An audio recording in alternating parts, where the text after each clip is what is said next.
Everyone, ito yung ating lumpiang ginawa kahapon. Ayan, lumpia and cheese. At overload sa cheese, guys.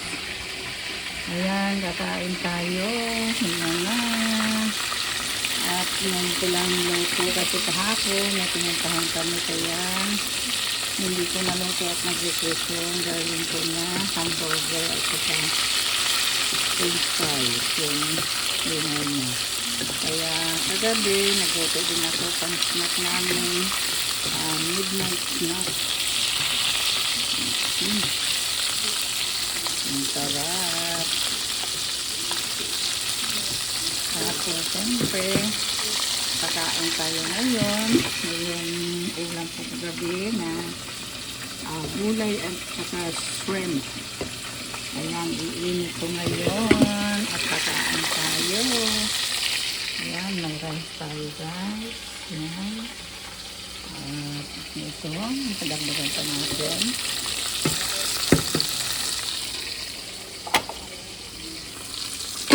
Right.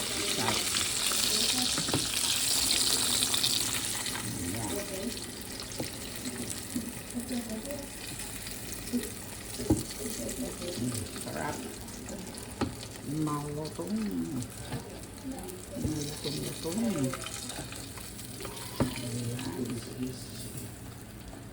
Okay. Ayan na yung atin. Mamaya na naman tayo magluluto ulit. At kain mo na.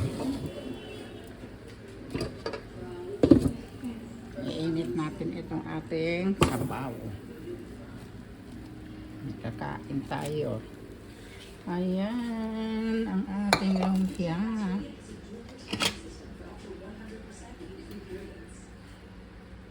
Lumpia with cheese, lumpia cheese, pork lumpia, grand pork lumpia. Yan. Yummy. I think.